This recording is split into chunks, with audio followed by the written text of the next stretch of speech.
अस्सलाम वालेकुम my YouTube family, कैसे हैं? सब ठीक हैं? मेरी दुआ है आप सब हमेशा खुश रहें, हंसते मुस्कुराते रहें। अल्लाह ताला आपको कामयाब करे। देसी क्वीन चैनल पर आपका वेलकम करती हूँ।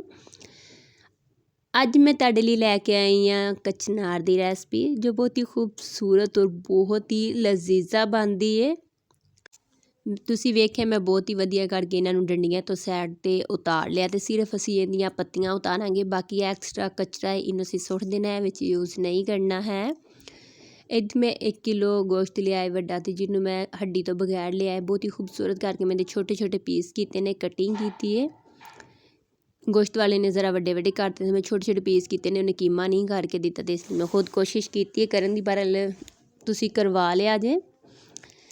कचनार नूं कटिंग करके ते बहुत ही साफ़ करके मैं रख लिया है कोल, ते इहनूं तुसी पानी 5 मिनट भिओ देना है।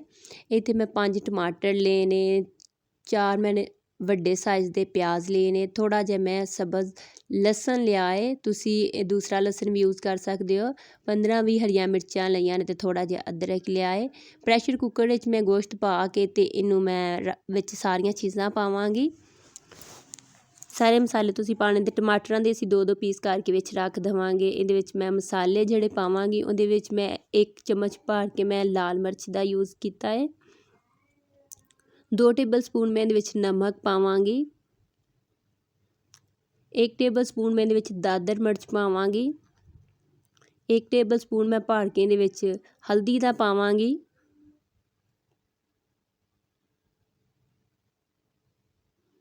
ਸਾਰੀਆਂ ਚੀਜ਼ਾਂ ਚੰਗੀ ਤਰ੍ਹਾਂ ਤੁਸੀਂ ਪਾ ਲੈਣੀਆਂ, ਤੇ ਪਾ ਕੇ ਅਸੀਂ ਇਹਨੂੰ ਪ੍ਰੈਸ਼ਰ ਤੇ ਵੇਟ ਲਵਾਵਾਂਗੇ। 8 ਮਿੰਟ ਤੁਸੀਂ ਇਹਨੂੰ ਵੇਟ ਲਵਾਉਣਾ, ਇਸ ਤੋਂ ਜ਼ਿਆਦਾ ਨਹੀਂ ਲਵਾਉਣਾ, ਕਿਉਂਕਿ ਗੋਸ਼ਤ ਸਾਡਾ ਗਲ ਜਾਣਾ ਹੈ।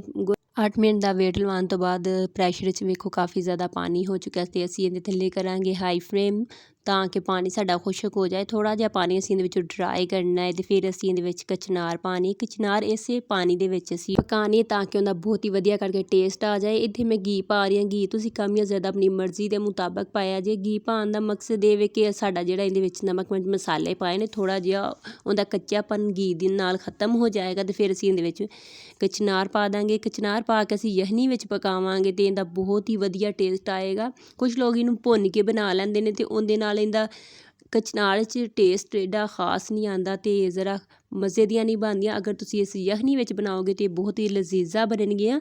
ਤੁਸੀਂ ਮੇਰੇ ਤਰੀਕੇ ਨਾਲ ਕਚਨਾਰ ਗੋਸ਼ਤ ਬਣਾਉਣਾ ਜ਼ਰੂਰ ਟਰਾਈ ਕਰਨਾ ਹੈ। ਮੈਂ ਵੀ ਚਾਹੁੰਦੀ ਹਾਂ ਕਿ ਤੁਸੀਂ ਮੇਰੇ ਤਰੀਕੇ ਨਾਲ ਬਣਾਓ, ਤੇ ਮੈਨੂੰ ਦੁਆਵਾਂ 'ਚ ਯਾਦ ਰੱਖੋ।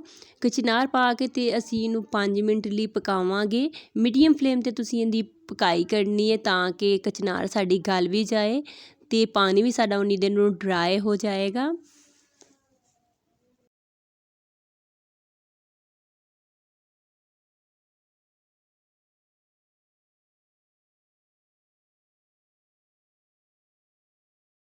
ਕਚਨਾਰ 'ਚੋਂ ਪਾਣੀ ਜਿਹੜਾ ਸੈਪਰੇਟ ਹੋ ਰਿਹਾ ਹੈ, ਥੋੜ੍ਹਾ ਜਿਹਾ ਪਾਣੀ ਰਹਿ ਗਿਆ, ਤੇ ਇਸ ਸਟੇਜ 'ਤੇ ਆ ਕੇ ਅਸੀਂ ਇਹਦੇ ਵਿੱਚ ਅਦਰਕ, ਹਰੀਆਂ ਮਿਰਚਾਂ ਤੇ 1 ਟਮਾਟਰ ਦਾ ਮੈਂ ਪੇਸਟ ਬਣਾ ਕੇ ਰੱਖਿਆ ਸੀ, ਉਹ ਪਾਵਾਂਗੇ। ਪਾ ਕੇ ਤੇ ਅਸੀਂ ਇਹਦੀ ਭੁਨਾਈ ਕਰਾਂਗੇ। ਭੁਨਾਈ ਤੁਸੀਂ ਬਹੁਤ ਹੀ ਖੂਬਸੂਰਤ ਜੀ ਕਰਕੇ ਕਰਨੀ ਹੈ।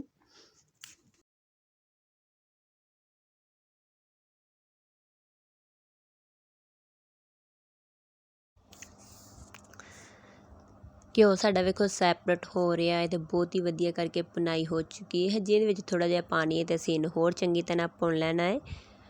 ਅੱਜ ਦੀ ਕਚਨਾਰ ਗੋਸ਼ਤ ਦੀ ਰੈਸਪੀ ਤੁਹਾਨੂੰ ਕੈਸੀ ਲੱਗੀ ਹੈ, ਕਮੈਂਟ 'ਚ ਜ਼ਰੂਰ ਦੱਸਿਆ ਜੇ। ਅਗਰ ਚੰਗੀ ਲੱਗੀ ਹੋਵੇ ਤਾਂ ਮੇਰੀ ਵੀਡੀਓ ਨੂੰ ਲਾਈਕ ਕਰਿਆ ਜੇ, ਚੈਨਲ ਨੂੰ ਸਬਸਕ੍ਰਾਈਬ ਕਰਿਆ ਜੇ, ਆਲ ਨੋਟੀਫਿਕੇਸ਼ਨ ਆਨ ਕਰਿਆ ਜੇ, ਤੇ ਕਿਊਟ ਜਿਹਾ ਕਮੈਂਟ ਕਰਿਆ ਜੇ। ਸਬਜ਼ ਧਨੀਆ ਪਾ ਕੇ ਤੇ ਅਸੀਂ ਇਹਦੀ ਗਾਰਨਿਸ਼ ਕੀਤੀ ਹੈ ਸਬਜ਼ ਧਨੀਏ ਨਾਲ। ਥੋੜ੍ਹਾ ਜਿਹਾ ਮੈਂ ਇਹਨੂੰ ਭੁੰਨ ਲਵਾਂਗੀ, ਤਾਂ ਕਿ ਸਬਜ਼ ਧਨੀਆ ਥੋੜ੍ਹਾ ਕੱਚਾ ਕੱਚਾ ਖ਼ਤਮ ਹੋ ਜਾਏ। ਤੁਸੀਂ ਬਾਅਦ 'ਚੋਂ ਉੱਪਰ ਵੀ ਛਿੜਕਾਅ ਕਰ ਸਕਦੇ ਹੋ, ਅਗਰ ਤੁਹਾਨੂੰ ਟੇਸਟ ਉਹਦਾ ਚੰਗਾ ਲੱਗਦਾ ਹੈ। 3-4 ਹਰੀਆਂ ਮਿਰਚਾਂ ਪਾਈਆਂ ਨੇ ਮੈਂ, ਤੇ ਤਾਂ ਕਿ ਇਹ ਬਹੁਤ ਹੀ ਖੂਬਸੂਰਤ ਜਿਹਾ ਵਿੱਚ ਟੇਸਟ ਆਉਂਦਾ ਹਰੀਆਂ ਮਿਰਚਾਂ ਦਾ। ਕਚਨਾਰ ਸਾਡੀ ਤਿਆਰ ਹੋ ਚੁੱਕੀ ਹੈ, ਵੇਖੋ ਬਹੁਤ ਹੀ ਖੂਬਸੂਰਤ ਕਰਕੇ, ਤੇ ਘੀ ਸਾਡਾ ਸੈਪਰੇਟ ਹੋ ਚੁੱਕਿਆ, ਤੇ ਇਹਦੇ ਵਿੱਚ ਮਸਾਲਾ ਵੀ ਬਹੁਤ ਵਧੀਆ ਕਰਕੇ ਬਣਿਆ ਹੈ। ਮਾਹਿਰ ਰਮਜ਼ਾਨ ਦਾ ਮੁਬਾਰਕ ਮਹੀਨਾ ਚੱਲਦਾ ਪਿਆ, ਤੇ ਮੇਰੀ ਆਲ ਓਵਰ ਫਰੈਂਡ ਨਾਲ ਗੁਜ਼ਾਰਿਸ਼ ਹੈ ਕਿ ਅੱਜ ਮਾਹਿਰ ਰਮਜ਼ਾਨ ਦਾ ਆਖਰੀ ਜੁਮਾ ਹੈ, ਬਾਬਰਕਤ ਮਹੀਨਾ ਜਾ ਰਿਹਾ ਹੈ, ਤੇ ਇਸ ਲਈ ਸਾਰੇ ਖਸੂਸੀ ਦੁਆ ਕਰਿਆ ਜੇ ਇੱਕ ਦੂਸਰੇ ਲਈ, ਕਿਉਂਕਿ ਦੁਆਵਾਂ ਇੱਕ ਕੀਮਤੀ ਤੋਹਫਾ ਜਿਹੜਾ ਤੁਸੀਂ ਕਿਸੇ ਨੂੰ ਦੇ ਸਕਦੇ ਹੋ। ਅਤੇ ਮੈਨੂੰ ਵੀ ਦੁਆਵਾਂ 'ਚ ਯਾਦ ਰੱਖਿਆ ਜੇ ਅਤੇ ਮੇਰੇ ਬੇਟੇ ਲਈ ਬਹੁਤ ਜ਼ਿਆਦਾ ਦੁਆ ਕਰਿਆ ਜੇ ਕਿ ਅੱਲਾਹ ਤਾਲਾ ਉਹਨੂੰ ਸਿਹਤ ਤੰਦਰੁਸਤੀ ਵਾਲੀ ਲੰਬੀ ਜ਼ਿੰਦਗੀ ਦੇਵੇ। ਮਿਲਦੇ ਹਾਂ ਅਗਲੀ ਵੀਡੀਓ 'ਚ, ਆਪਣਾ ਖਿਆਲ ਰੱਖਿਆ ਜੇ। ਅੱਲਾ ਹਾਫਿਜ਼।